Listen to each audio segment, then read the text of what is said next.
Hello everyone. तुम्हा सर्वांचं स्वागत आहे आजच्या क्लास 12च्या या महारिव्हिजन सेशनमध्ये. या सेशनमध्ये आपण क्लास 12च्या ऑल इंग्लिश पोएम घेणार आहोत. यामध्ये आपण समरी, त्याचे ॲप्रिशिएशन सगळं कव्हर करणार आहोत. तर सुरू करूया आपल्या आजच्या लेक्चरला. फर्स्ट पोएमचं नाव आहे आपलं song of the open road. म्हणजे काय, एका खुल्या रस्त्यावरील गाणं, म्हणजे एका खुल्या जिंदगीचं गाणं, असं त्याचं सिम्बॉलिक मिनिंग आहे. एका खुल्या जिंदगीचं गाणं, the song of the open road. Introduction. The poem Song of the Open Road is written by American poet Walt Whitman. ये जो साहब जी है ना, वॉल्ट विटमन, ये अमेरिकी के हैं. तो उन्होंने एक पोएम लिखी है the song of the open road. इन्होंने ही पोएम लिखी है song of the open road. यांनी ही पोएम लिहिलेली आहे song of the open road. अमेरिकेचे ते आहे. He is also non as the father of free वर्स, कारण यांच्या मोस्ट ऑफ दी जे पोएम आहे वॉल्ट विटमन साहबजीच्या, त्या फ्री वर्समध्ये आहे, मुक्त छंदातील आहे. कारण कवितेचं एक प्रकारचं थीमच जे आहे फ्रीडम आहे, स्वातंत्र्य आहे. त्यामुळे त्यांच्या कविता सुद्धा काय स्वातंत्र्य आहे, कोणत्याही छंदात बंदित नाही. त्यामुळे त्याला मुक्त छंद म्हणतात, the father of free verse. म्हणून ही पोएम काय, song of the open road हे फ्री वर्स पोएम आहे. This poem is taken from his book leaves of grass. यांचं एक पुस्तक आहे वॉल्ट विटमनचं, लिव्ज ऑफ ग्रास. त्यामधून ही पोएम घेतली आहे song of the open road. Theme काय या पोएमच्या, फ्रीडम, स्वातंत्र्य. म्हणजेच काय, तर तुम्ही तुमच्या जिंदगीमध्ये स्वतः बॅरियर लावून नका घेऊ की मला चित्रकला जमणार नाही किंवा मी सायन्सला सोडून राहील तर मी आर्ट्सचे सब्जेक्ट काय वाचायचे. म्हणजे हे बॅरियर नका लावू. तुम्हाला जे वाटतं ना ते तुम्ही करू शकता. फक्त तुम्हाला स्वतःला बंदित करून नका ठेवू. फ्रीडम जगा, स्वातंत्र्याने जगा. म्हणजे you are able to do anything whatever you want to do. तुम्हाला जे करायचं आहे ना तुम्ही करू शकता, तुम्ही त्यासाठी सक्षम आहात, असं त्याचं मिनिंग आहे. Song of the open road बघा. The poem symbolise self discovery and the beauty of life journey. Teacher म्हणतो की हे काय आहे, एक प्रकारची ही पोएम सिम्बॉलाइज करते आपलं लाईफची काय डिस्कवरी करा, सेल्फ डिस्कवरी आणि लाईफची जर्नी जी आहे त्याची ब्युटिफुलनेस जे आहे ते शो करते.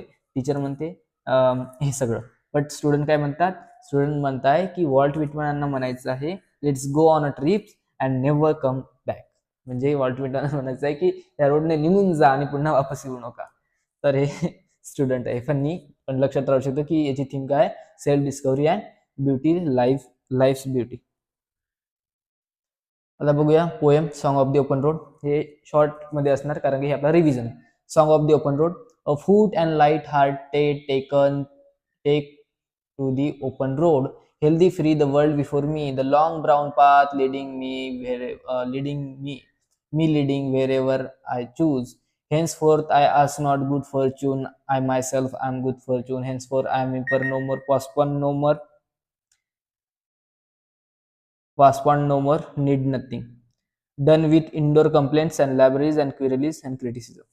त्याचं म्हणणं काय आहे, तर अ फूट म्हणजे एक पाय, लाईट हार्टेड हलके मनसे म्हणजे मोकळ्या मनाने, एक पाय मोकळ्या मनाने मी ठेवत आहे या ओपन रोड मध्ये. म्हणजे या जगामध्ये मी एक पाय ठेवत आहे, माझं पाऊल टाकत आहे एका मोकळ्या मनाने. जेव्हा जन्माला बाळ येतं ना तेव्हा कसं मोकळ्या मनाने येतं, त्याला त्याच्या मनामध्ये काही बॅरियर्स नसतात, काही ऑब्स्टॅकल नसतात. ते एक मोकळ्या मनाने, स्वतंत्र मनाने काय करतो, या जगामध्ये पाऊल टाकतो. ओपन रोड मध्ये या लाईफच्या जर्नीमध्ये तो येतो. त्याच्या पुढे हेल्दी, म्हणजे तो रस्ता कसा असतो, हेल्दी असतो, फ्री असतो. त्याला काहीही जे आवडतं ते करू शकतो. ते लहान बाळ, त्याला कोणी अडवत नाही की तू सायन्सचा आहे, तू हे कर, किंवा तू एक्सपेरिमेंटच कर, तू आर्ट्स वाणी का करतोय, किंवा तू आई का वाचतोय, तू एबीसीडीच वाच, इंग्लिश मिडियम मधला आहे तर एबीसीडीच वाच. असं काही त्याच्यासमोर ऑब्स्टॅकल नाही. तो फ्री आहे सगळं काही करायला, लहान बाळ. द वर्ल्ड बिफोर मी, आणि त्याला हे सगळं जग जे आहे एक्सप्लोर करावं असं वाटतं. The long brown path before me leading wherever I choose. आणि हा जो जर्नी आहे, लाईफचा जो पाथ आहे, लॉंग आहे, मोठा पाथ आहे, ब्राऊन पाथ आहे, तो मला जिथं जावंसं वाटतं तिथे घेऊन जाणार आहेत. म्हणजे मला जिथं जावं वाटलं, मला जे करावं वाटलं तिथे मला हा लाईफ घेऊन जाणारी आहे. तुम्ही स्वतः बॅरियर ठरवू नका. Henceforth I ask not good fortune, I myself I am good fortune. म्हणजे काय, एवढं सर्व देवाने दिलं आहे, एवढं जग दिलेलं आहे एक्सप्लोर करायला. त्यामुळे मी देवाकडे प्रार्थना करत नाही की मला चांगलं भविष्य दे किंवा मला चांगलं भाग्य दे, असं काही मी म्हणत नाही. कारण की एवढं सर्व देवाने दिलंय, त्यामुळे मी स्वतःलाच गुड फॉर्च्यून समजतो की एवढं सगळं मला जगामध्ये आणलंय देवाने.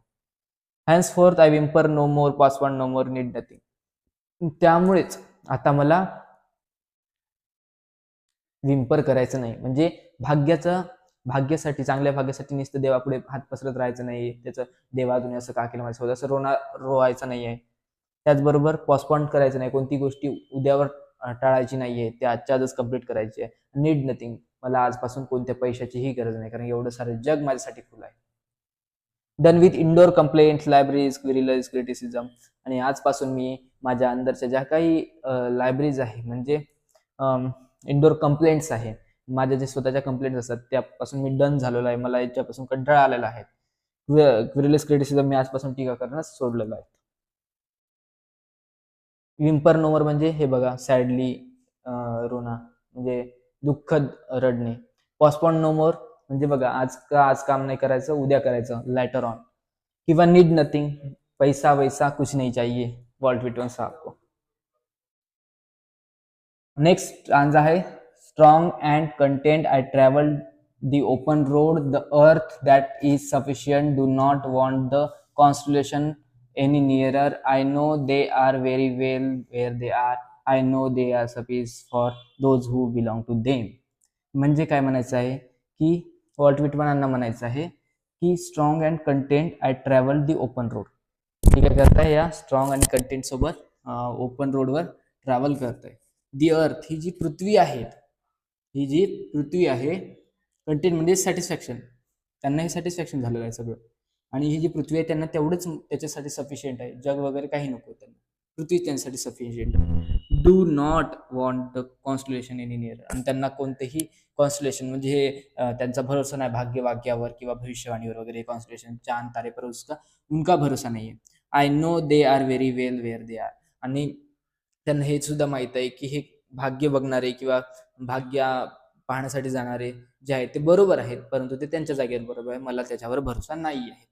Steel here I carry my old delicious burden, म्हणजे तरी सुद्धा आत्ताही मी काय करतो, माझ्या जुन्या चांगल्या पास्ट मेमरीज आहे, डिलिशियस बर्डन आहे, जुन्या घटना चांगल्या झालेल्या आहेत माझ्या लाईफ, ते म्हणजे मी कॅरी करतो. I carry them, men and women, I carry them with me wherever I go. आणि हे पुरुषा, हे मानवा, ऐक, मी जे आहेत ना माझ्यासोबत काय करतो, ह्या ओल्ड बर्डन जे आहेत, डिलिशियस बर्डन जे आहे, ओल्ड मेमरी जे आहे, पास्ट मेमरी जी आहे, चांगल्या घटना आहे, ते माझ्यासोबत आत्ताही मी कॅरी करतो जिथे मी जातो. I swear it is impossible for me to get rid from them. Rid म्हणजे छुटकारा पाना, त्यापासून मोकळं होणं. I am filled with them and I will fill them in return. Walt Whitman यांनी लिहिले. म्हणजेच काय, तर मी शपथ घेतो, आय स्वेअर, शपथ घेतो की मी त्यांना कधीही सोडू शकणार नाही, माझ्या ज्या ओल्ड पास्ट मेमरीज आहेत त्यांना, कारण मी त्यांच्यापासून बनलेलो आहे, त्यामुळे आता मी त्यांना सोबत घेऊन चालणार. ही झाली पोयम खतम. ही समरी आहे, स्क्रीनशॉट घ्या, मी बाजूला सरकतो.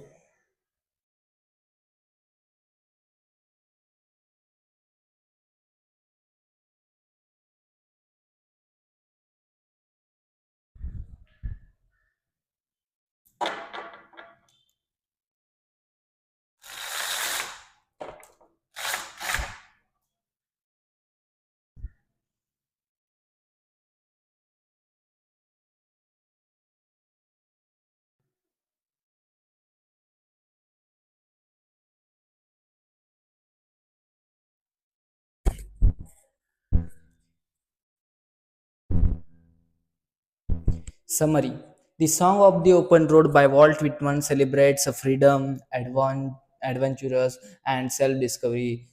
Okay, self-discovery. The poet sees the road as the symbol of endless opportunity. People to embrace life's journey with the optimism. He encouraged breaking free from society consideration and exploring the world with an open mind. The poem we emphasize the self realization, nature's beauty, and the joy of new experience, and conveying message of the independence and personal growth. तर याची summary काय आहे, तर सोप्या शब्दात जे open road आहे तो एक मेटाफरिकली कम्पेअर केला आहे रोड ऑफ लाईफ सोबत. आणि तो रोड कसा आहे, इंडिपेंडंट, एक फ्री आहे, खूप लॉट्स ऑफ ऑपॉर्च्युनिटी आहे त्यावर, ते एक्सप्लोर करा, तो ग्रॅप्स करा. आणि हे encourages breaking free from the societal rule. जे काही सोसायटीचे नॉर्म्स आहेत ते तोडून टाका, कारण जे ब्रेकिंग करा आणि आपले जे अपॉर्च्युनिटी आहे त्याला मिळवा. नेचरची ब्युटी सुद्धा यामध्ये सांगितली आहे. त्याचबरोबर आपली सेल्फ डिस्कवरी करा, स्वतः कोण आहे ते शोधा. Next poem.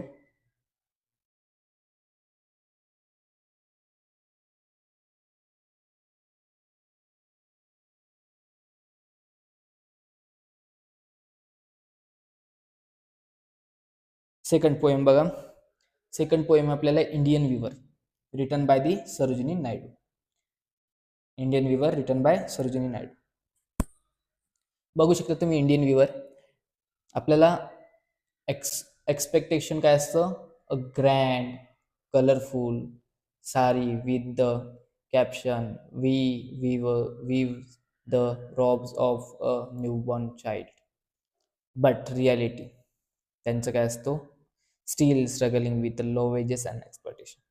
असं त्यांना म्हणायला पाहिजे, बट त्यांची रियालिटी काय की तरी ते एवढं चांगलं शिवून सुद्धा लहान मुलांसाठी रॉब्स वेल वगैरे शिवून सुद्धा ते स्ट्रगल करत आहे लो वेजेस सोबत, आणि एक्सप्लॉयटेशन सुद्धा त्यांचं होत आहे.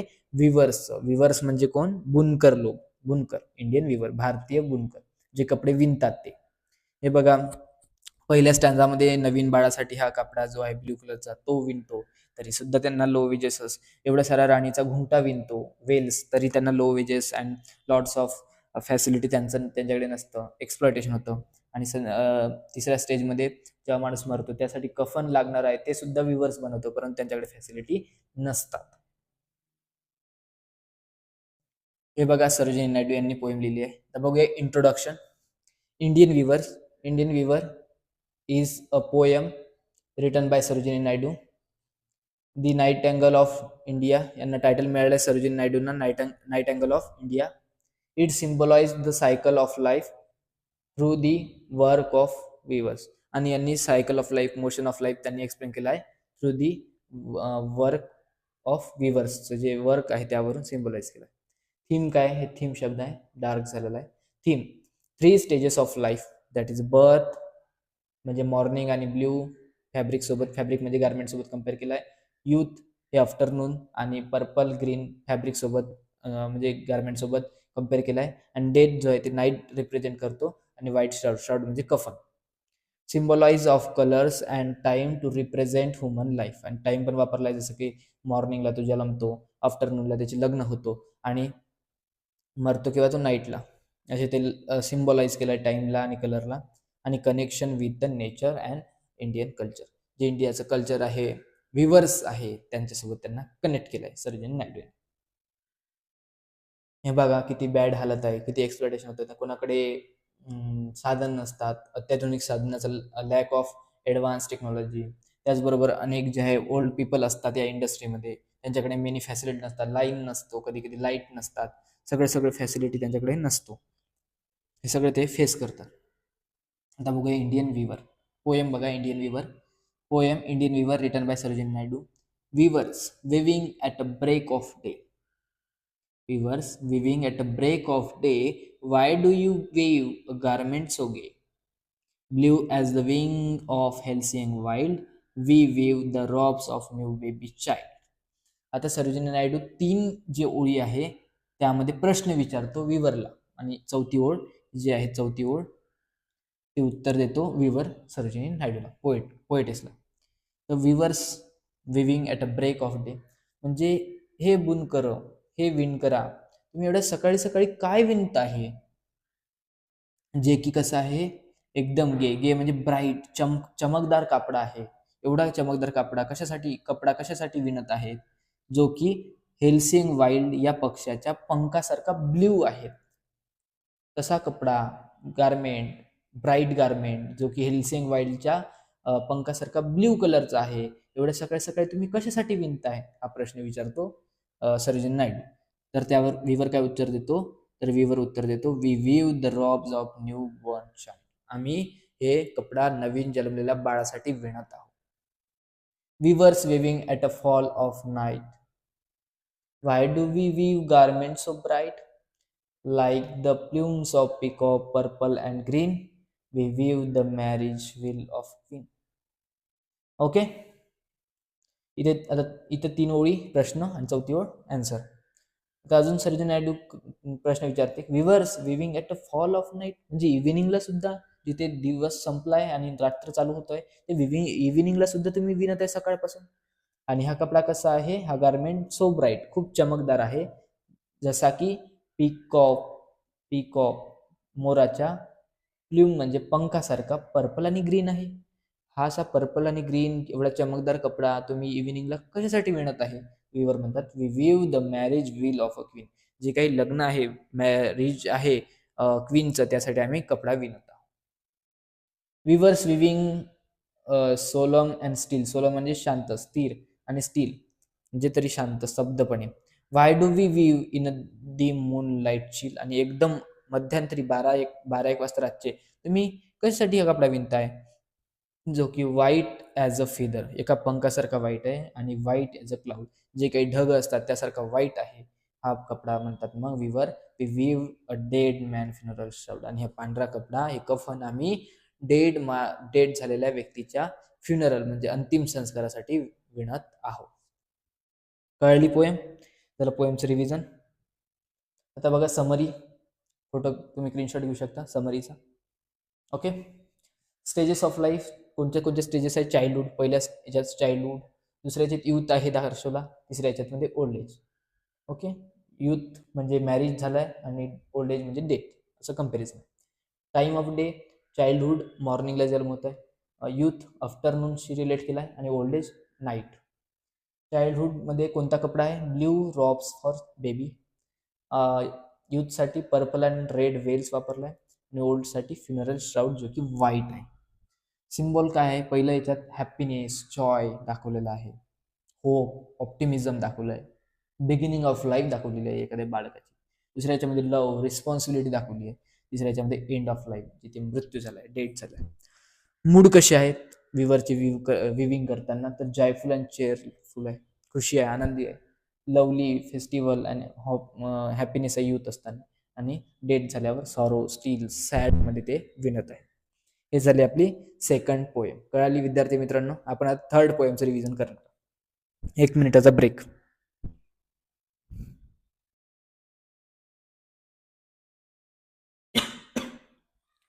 Inchcape Rock. The third poem आहे आपली Inchcape Rock, written by Robert Southey. Inchcape Rock written by Robert Southey. Robert Southey यांनी लिहिलेली आहे. The Inchcape Rock, this poem written by Robert Southey. This is the Robert Southey. The poem Inchcape Rock is written by the Robert Southey. ही poem जी आहे Inchcape Rock written bye कोणी लिहिली आहे? Robert Saudi या पोएटने लिहिलेली आहेत, जे की इंग्लंडचे पोएट आहे. कुठचे? इंग्लंड पोएट आहे, इंग्लिश पोएट आहे. हु इज दी इंग्लिश आहे पाहिजे ते English poet, and he was a poet laureate of England, आणि ते पोएट लॉरेट इंग्लंडचे राहिले होते काही काळासाठी. पोएट लॉरेट म्हणजे काय? तर राजकवी सारखे ते राहिले होते काही काळ इंग्लंडमध्ये. राजाचा, तिथे राजा असतो ना, मोनार्क असतो, त्यामुळे. The Inchcape Rock is a ballot poem, आणि इंचकेप रॉक हे काय? पोवाडा टाईप आहे, बॅलेट पोएम आहे, खूप मोठा 2 पेजेसची पोएम आहे. थीम काय आहे? Tit for tat or as you सॉ सोशल युरी, म्हणजे काय? टीट फॉर टॅट म्हणजे जशाच तसे यामध्ये दाखवलेलं आहे पोएटिक जस्टिस, की बुरा केलं म्हणजे वाईट केलं तर वाईट होतं, आणि चांगलं केलं तर चांगलं तुमच्यासोबत. तसंच as you so social Yuri, तुम्ही जसं पेराल तसं उगवेल, हे इथे चांगल्या प्रकारे दोन्ही म्हणी लक्षात ठेवा. सेंट्रल आयडिया काय? Southey was inspired by the legendary story of a pirate who removed the bell on the Inchcape Rock placed by the Abota. The poem gives a message that those who do wrong thing will meet with due punishment. आता इथे काय theme सांगितली आहे, की हा जो Robert Saudi आहे तो एक स्टोरीशी इन्स्पायर झाला, आणि त्यांनी ही कविता लिहिली. ती स्टोरी होती पायरेट, समुद्री डाकूची, जो की काय करतो, एक इंचकेप नावाची बेल असतो, तो कापून टाकतो, जे की तिथे लावलेली असते अबोटाने लोकांचे प्राण वाचवण्यासाठी. तो कापून टाकतो समुद्री डाकू, आणि मग काय त्यासोबत आखरी त्याला पनिशमेंट मिळतो. तो सुद्धा त्याच इंचकेप रॉकला टक्कर मारून मरून जातो. त्याची जहाज त्या इंचकेप रॉकला टक्करते, म्हणजे छेदते, आणि तो त्याचा मृत्यू होऊन जातो. आता बघूया. सुरुवातीला पहिल्या स्टांजामध्ये काही सांगितलं नाही. स्टांजा 1 मध्ये सांगितलं नुसतं की सगळीकडे स्थिर आहे, त्यामुळे जहाज सुद्धा काय एकदम स्टील आहे, काही स्टेअर वगैरे काही त्याच्यामध्ये नाही आहे पाण्यामध्ये, त्यामुळे जहाज चांगल्या प्रकारे जात होतं. परंतु जेव्हा जेव्हा पाण्याची लेवल, आता बघा इथे एक इंचकेप रॉक आहे आणि हे जेव्हा पाणी कमी असते तेव्हा दिसून पडते इंचकेप रॉक, हे पाणी खालून असते. बट हे पाण्याची लेवल जेव्हा जेव्हा वाढत जाते तेव्हा तेव्हा हा इंचकेप रॉक खाली जातो आणि त्यामुळे वरून जहाज येणारे यांना दिसत नाही की ते दगड आहे, रॉक आहे म्हणून, आणि याला छेदतात आणि त्यांचे प्राण जातो. म्हणून हा जो इंचकेप रॉक आहे समुद्रामधला, तो पाण्याची लेवल वाढत झाली का तो डुबतो. आणि थर्ड याच्यामध्ये सांगितलं हे इंचकेप बेल ह्या अबोटाबा वरुटाकने प्लेस केले. अबोटाबा वरुटाक म्हणजे एक मंक्स होता, एक बुद्धिस्ट मंक्स होता, त्याने ही बेल प्लेस केली की लोकांचे प्राण वाचावं म्हणून ह्या इंचकेप रॉकवर. परंतु पुढच्या याच्यात काय तो एक विलन येतो. हा विलन म्हणजे दुसरा तिसरा कोणी नसून सर राल्फ, जो की पायरेट आहे, समुद्री डाकू. तो काय करतो, ही बेल जे अवरवृत्ताने प्लेस केली आहे तो काटून टाकतो, तिथून कापून टाकतो. त्यामुळे पुढून येणारे जहाजे अनेक वेळा त्याला त्या रॉकला टक्करते आणि तिथे त्यांचं अनेक वेळा तो लूटमार करतो. तिथचं सोनं नाणं वगैरे त्यात पॅसेंजरचे जे काही सामान आहे तो चोरतो हा. परंतु एक दिवस असा घरगोच अंधार होतो आणि काय होतं मग, एक दिवस त्याची जहाज त्याच रॉकला टक्करते आणि त्याचा मृत्यू होतो.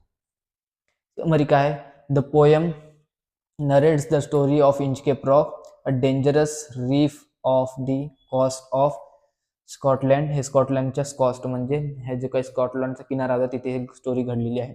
The Aberbrothok had placed a warning bell, आणि अबरवोताक हे काही जे मंक्स होते त्यांनी काय केली ती एक वॉर्निंग बेल, की इथे काहीतरी डेंजर आहे, इथे येऊ नका, त्यासाठी एक बेल प्लेस केली होती रॉकवर, इंचकेप रॉकवर, सो दॅट जे काही मरिनियर्स येणार होते, जे काही प्रवासी येणार होते समुद्रातून, त्यांना ते ऐकून जात होती आणि त्यामुळे ते तिथं जे डिझास्टर होणार, ऍक्सिडेंट होत होता तो नव्हता होत वॉर्निंग बेलमुळे. परंतु हावेवर अ पायरेट नेम्ड सरराफ, म्हणजे एक समुद्री डाकू, पायरेट म्हणजे सरराफ, समुद्री डाकू, पायरेट म्हणजे समुद्री डाकू, सरराफ दी रोवर, त्याच्या जे अबोताबरोबर काम केलं त्याच्यासोबत त्याची जेलसी होत होती. अरे अनेक लोक त्यांना काय करतात की चांगलं केलं बा, भलं केलं बा आमचं, तुला पुण्य लागू, असे त्यांना म्हणत होते.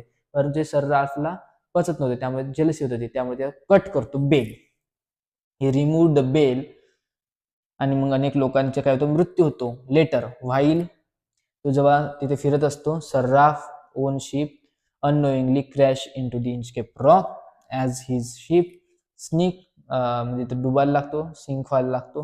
ही realize his mistake but it is too late.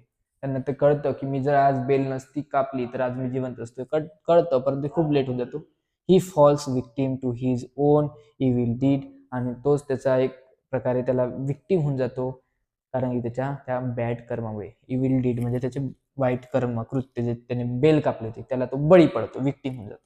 The poem conveys the idea of poetic justice. इथे पोएटिक जस्टिस झालाय, जो जसा केला त्याला तसं भोगावं लागलं. Showing how those who do wrong eventually face the consequences of its own action. आणि मग कशा प्रकारे जो रॉंग करतो त्याला त्याचे जे काही हे आहे प्रभाव त्याच्यावरच पडतात, वाईट प्रभाव त्याला पडतात, फेस करतात. ही झाली पोएमची overall theme, tit for tat. कळाली असेल पोएम, रिव्हिजन पण झालं असेल, तुम्ही याची स्क्रीनशॉट घेऊ शकता. हे रिव्हिजन शॉर्ट रिव्हिजनसाठी काफी आहे. ओके, द पोएम आली तर क्वेश्चन आन्सर सॉल्व्ह करू शकाल तुम्ही. नंतरची पोएम आहे आपली, नाव we started have you earn your tomorrow. का तुम्ही तुमचा उद्या कमावलात का, जो उद्याचा दिवस येणार आहे तो तुम्ही कमावलात का. हे एडगर गेस्ट सांगणार आहे की तुम्ही तुमचा उद्या कसा कमवायचा. एडगर गेस्ट हे पोएम आहे जे सांगेल आपल्याला की तुम्ही काय केल्याने तुमचा उद्या तुम्ही कमवाल आणि काय केल्याने तुम्ही तुमचा एक जिंदगीतला एक दिवस गमवाल. म्हणजे तुम्ही जर हे काम असे करत राहिलात तुम्ही लवकर मरून जाईल, आणि तुम्ही जर चांगले काम करत राहिले तर तुम्ही जास्त काळ जगसाल. हे सांगतील आपल्याला पोएट एडगर गेस्ट. हे साहब हमको बताएंगे, सिखाएंगे कि क्या करने से क्या होता है. तो चलिए शुरुआत करते हैं. Introduction. The poem Have You Earned Your Tomorrow is written by Edgar Guest, who was born in England. He was also known as a people poet. आता हे जे एडगर गेस्ट आहे ही कविता लिहिली आहे, have you earn your tomorrow, आणि ज्यांना आपण people's poet म्हणून ओळखलं जातं, प्रसिद्ध आहेत ते, कारण त्यांच्या मोस्ट ऑफ दी कविता लोकांना समजण्यासारख्या असतात, सोप्या भाषेत ते लिहितात, त्यामुळे आपण त्यांना म्हणू शकतो की काय ते पोएट, पीपल्स पोएट नावाने ओळखले जातात त्यांना. थीम काय, this is an inspirational poem. कशी आहे ती, एकदम मोटिवेशनल पोएम आहे, इन्स्पिरेशनल पोएम आहे. In this poem the speaker is asking the reader whether they have done anything to improve the life of another human being or not.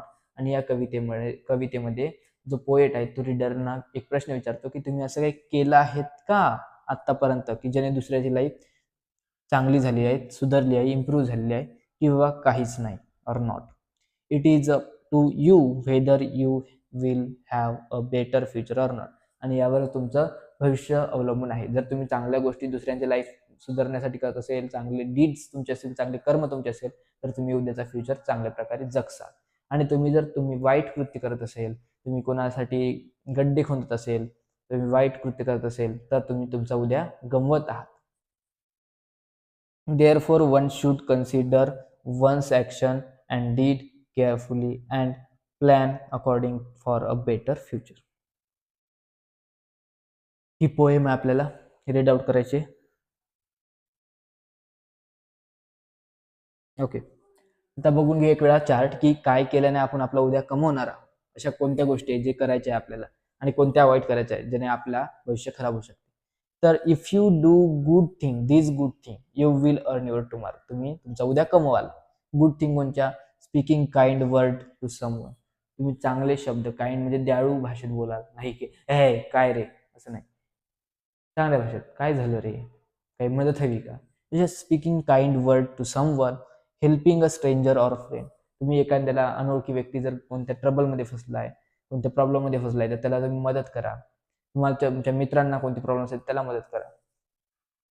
Living other happier because your presence. कोणी तुमच्या असण्याने खुश आहेत का? जर असेल तर तुम्ही तुमचा उद्या कमवत आहात.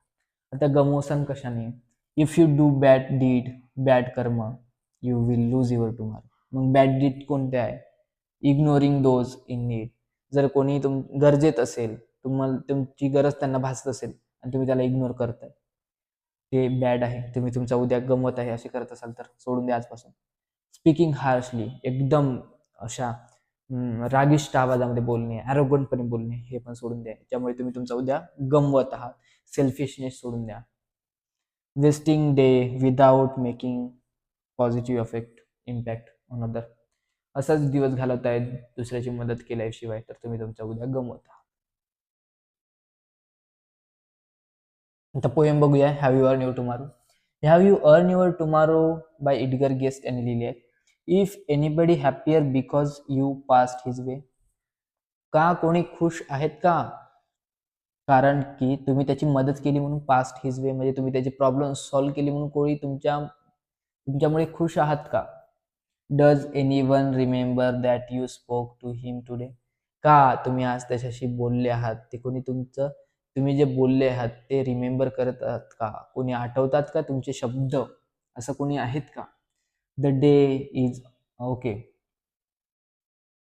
The day is almost over and it's toiling time is through.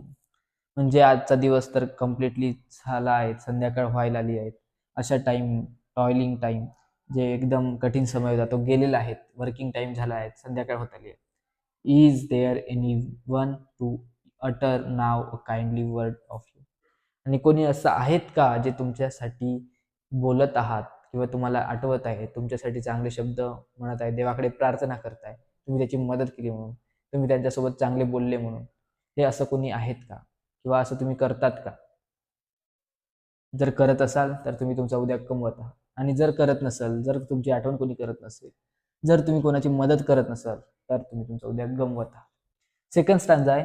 Is there anyone to okay, did you give a cheerful greeting to the friend who come along. तुम्हाला एखादी रस्त्यावर मित्र भेटला तर तुम्ही त्याला चेअरफुली भेटतात का? ए मित्रा गले लग जा असं भेटतात का? किंवा ऑर चेअरलिश सॉर्ट ऑफ हावडी. एक फ्रेंचमध्ये किंवा इंग्लंडमध्ये एक हावडी आहे ज्याला आपण एक प्रकारे ॲरोगंटली हाय बोलणे, त्याला आपण हावडी म्हणतो. किंवा तुम्ही एकदम स्वार्थीपणाने हाय बोलून असं हाय चाललो चाललो चाललो असं करत तुम्ही एका गर्दीमध्ये व्हॅनिश होऊन गेला, म्हणजे गायब होऊन गेला, असे करता का? तुम्ही जर ग्रीटिंग चेअरफुली करत असाल तर तुम्ही उद्या कमवत आहात. आणि असं जर हावडी म्हणून तुम्ही गायब होऊन जात असेल, त्याच्याशी न बोलता, हालचाल न विचारता, तुम्ही उद्याचा दिवस गमवत आहात. Were you shellfish pure and simple as your rust along the way. आणि तुम्ही एक शेलफिश बनून तुमच्या रस्त्याने निघून जाता. किंवा is someone mightily grateful for a deed you did today. किंवा एखादी जण खूप असं माइटली ग्रेटफुल आहेत, एक थँकफुल आहे तुमच्यासाठी, तुम्ही चांगलं डीड केल्यामुळे, त्यासोबत चांगले वागल्यामुळे. Can you say tonight in parting with the day that's okay sleeping fast that you held a single brother of many that you passed. का तुम्ही म्हणू शकता का आजचा दिवस संपल्यावर की मी एकाला तरी मदत केली बा, एका तरी भावाला जो माझ्याकडे आला त्याला मी मदत केली बा. Is a single heart rejoice over what you did or से.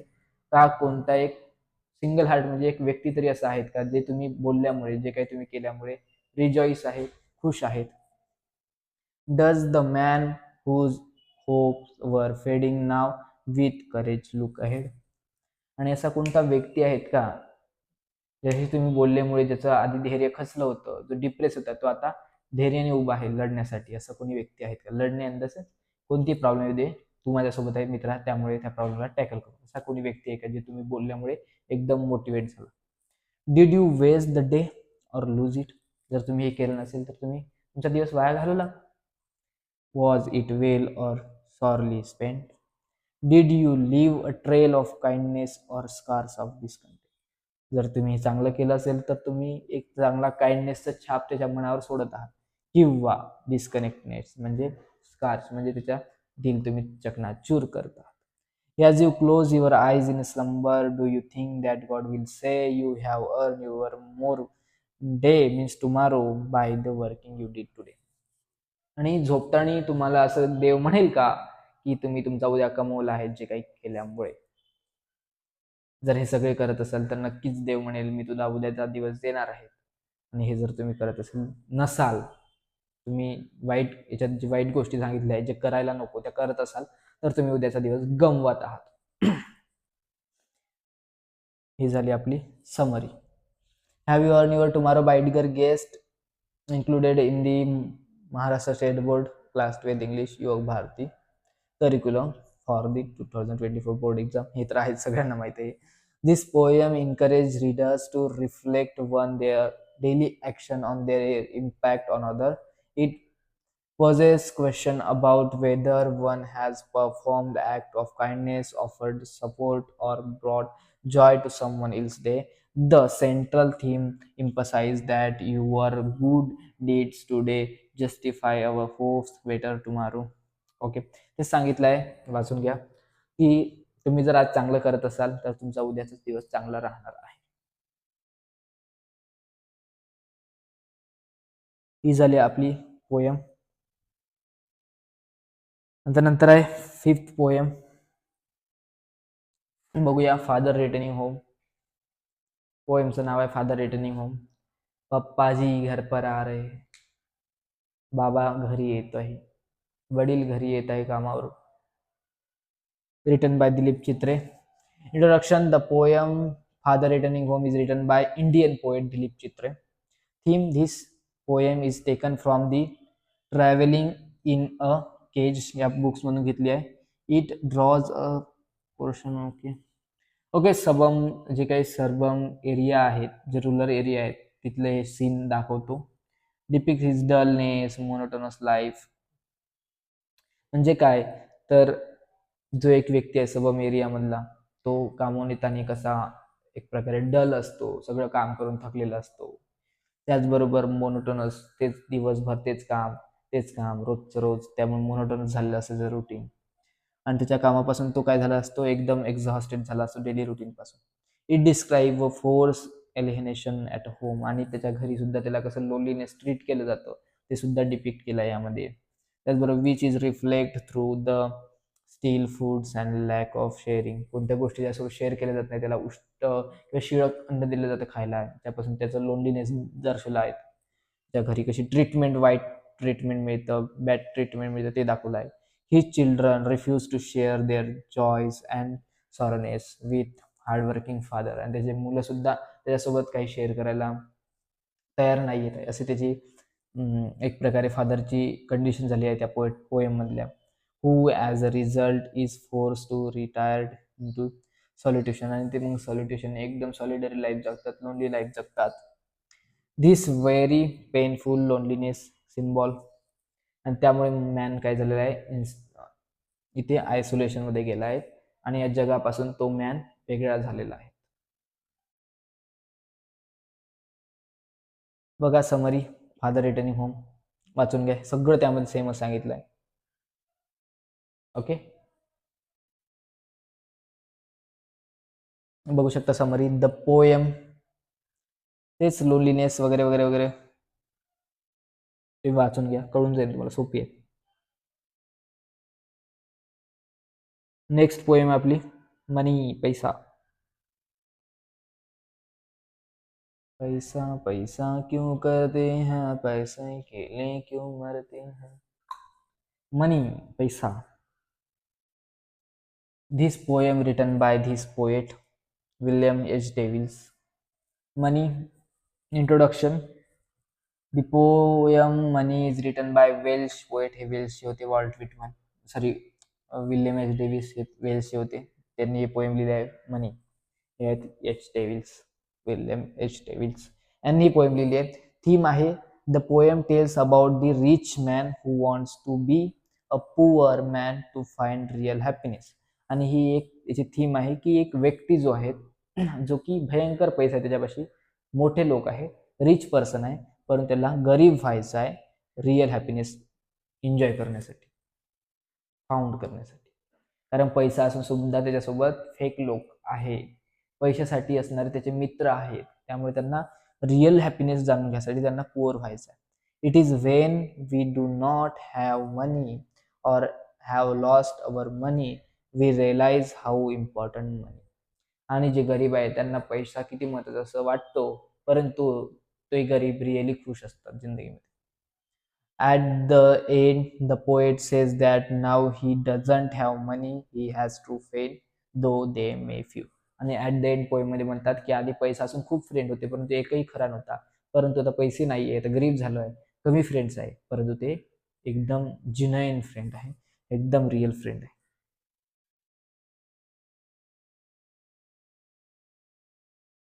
बघा, thinking money brings happiness, no no no.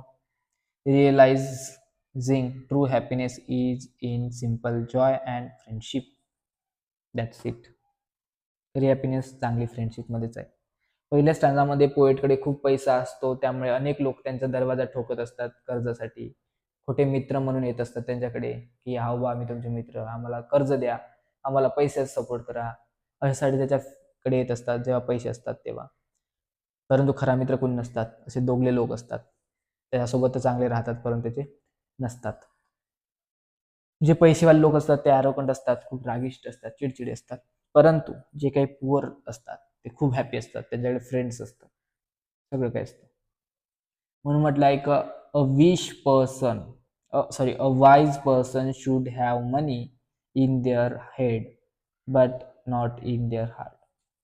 Jonathan Swift यांनी म्हटलं आहे की जे हुशार लोक असतात ते त्यांच्या बुद्धीमध्ये पैसा म्हणजे पैसा कमवायचा असं ठरवतात, परंतु त्यांच्या मनापासून, दिलापासून ते पैसा पैसा करत नाही राहत, तर ते रिलेशन सुद्धा जोपासतात.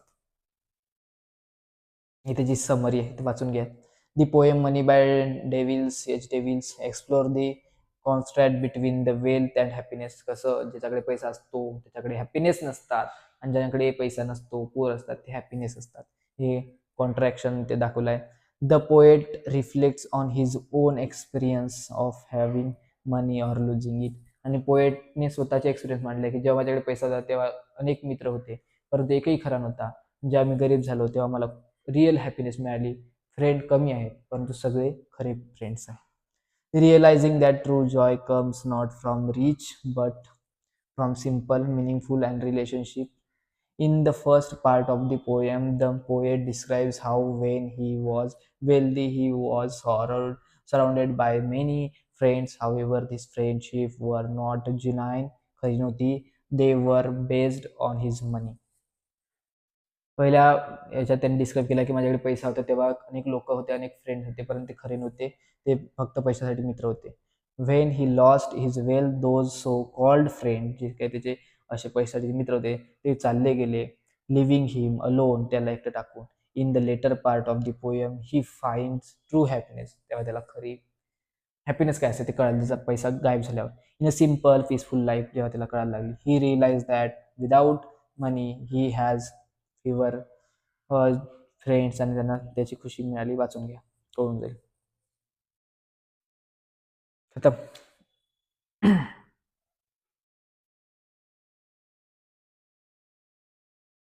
आपली मनी पोएम पण खतम झाली. She walks in beauty. She walks in beauty, ती जी आहे एकदम सुंदर ते चालते, म्हणजेच काय, ती एकदम सुंदर आहेत. शी वॉक्स इन ब्युटी, ती नेहमीच सुंदर दिसते, असं जॉर्ज गार्डन बायरन यांना म्हणायचंय. Introduction. The poem she walks in beauty is written by George Gordon Byron, simple known as a Lord Byron. Theme काय आहे, तर थीम याची सांगितली आहे, she walks in beauty by Lord Byron is the admiration of woman's beauty, आणि त्याच्यात त्यांनी एका सुंदर स्त्रीचं वर्णन केलं आहे, ॲडमिरेशन केलं आहे, प्रेज केलं आहे, ॲप्रिशिएशन केलं आहे. बोथ आउटर ब्युटी ॲज वेल ॲज इनर ब्युटी, तिचं आउटर लुक तर त्यांनी एक्सप्रेस केलंच आहे, परंतु आतून किती सुंदर आहे, तिचे विचार किती सुंदर ते सुद्धा त्यांनी सांगितलं आहे. The poem describes her as a graceful, pure, and kind, comparing her to a peaceful night full star. आणि तिची जी ग्रेसफुलनेस आहे, प्युअरनेस आहे, काइंड हार्ट आहे, ती कम्पेअर केलं आहे एक रातच्या चांदणीसोबत, जे की एकदम शिथिल चांदणं असतं, पीसफुल असतं, त्याचसोबत. Byron highlights the harmony between her physical appearance and her good heart, showing that true beauty comes from within. आणि कशी जे रिअल हॅपीनेस असते ते आतून येते ते त्यांनी एक्सप्लेन केलं आहे यामध्ये. थोडा गळा खराब झालेला आहे सारखं सारखं बोलू बोलू, त्यामुळे करून घ्या कवर, कारण उद्या एक्झाम आहेत. लास्ट काय होतं, मेसेज होता, beauty is a bought by judgement of the eyes, म्हणजे जे डोळ्यामध्ये साचले असते त्यातूनच आपण ब्युटी बघू शकतो, किंवा beauty lies in the beholder eyes, बघणाऱ्याच्या दृष्टिकोनातून असते ब्युटी. हे बघा ब्युटी, सुंदर queen. This is summary. She walks in beauty by Lord Byron praise a woman's beauty, comparing her to calm starry night, तिचे calmness starry night सोबत. Her grace, kindness and purity make her charming. The poem highlights the balance between her outer beauty as well as inner goodness, showing that true beauty is a blend appearance and character. चांगलं असलं पाहिजे beauty सोबत. This is poem she walks in beauty. Okay. Last poem आहे small towns and river, एक छोटं गाव आणि त्या काठची रिव्हर, जे ममंगदाई इंडियन पोएटेस आहे, यांनी लिहिलं आहे Mamang Dai. Introduction. This poem is written by Indian poetess Mamang Dai, who is a ex I S officer, Arunachal प्रदेशमध्ये होत्या. थीम काय, the poem explore the theme identity, time, nature and नसते. ओके. तर नेचरची ब्युटी काय ते एक्सप्लोर केली यामध्ये. It's reflects on the deep connection between people and their homeland, त्यांचं होमलँड सोबत जे पीपलचं कनेक्शन ते सुद्धा दाखवलं आहे. Highlight how small towns and river, जे काही मेमरी, ट्रॅडिशन आणि इमोशन असतात त्यांच्याशी जोडलेले ते सुद्धा सांगितलं आहे, आणि ते कसे डिस्ट्रॉय होत आहेत ते सुद्धा दाखवलं आहे. The river symbolize the passage of time, continuity आणि चेंजेस जे होत आहे ते. While the poem also convey the sense of loss and longing the past, आणि कशा प्रकारे जे नेचरची ब्युटी लॉस्ट होत आहे ते सांगितलं आहे. दो मेसेज काय याच्यातला, तर नेचरला वाचवा, बस एवढंच. The poem beautifully capture the connection between small towns, rivers and human emotion. It's reflect the timeless flow of river, symbolize the continuity, memory, change. Mamang Dai simply life, towns, tradition, जे काही तिच्या नेचर वगैरे सगळं सांगितलं आहे, आणि ते कसं डिस्ट्रॉय होतं आहे आजच्या या ग्लोबलायझेशनमुळे ते सुद्धा सांगितलं आहे. नेचरची ब्युटी बघू शकता. Save the nature for better future, life is a better with a little bit of nature. That's all पोएमचं रिव्हिजन झालं, यासाठी क्लिअर करतो आणि आजचा हा सेशन इथे स्टॉप करतो. सगळ्यांना कळलं असेल की हाऊ पोएमचे रिव्हिजन कशा प्रकारे झालाय. सगळ्यांना पोएम समजले असेल आय होप. जर समजलं नसेल तर ह्या PPTज आपल्या टेलिग्राम चॅनलवर टाकण्यात येईल आत्ताच्या आत्ता 1 तासामध्ये. जी पोएम कळली नाही, थोडंफार याच्यात डाऊट्स आहे, ते रीड आउट करा. काही काही क्वेश्चन असेल तर कमेंट बॉक्समध्ये किंवा टेलिग्राम चॅनलवर विचारा. धन्यवाद.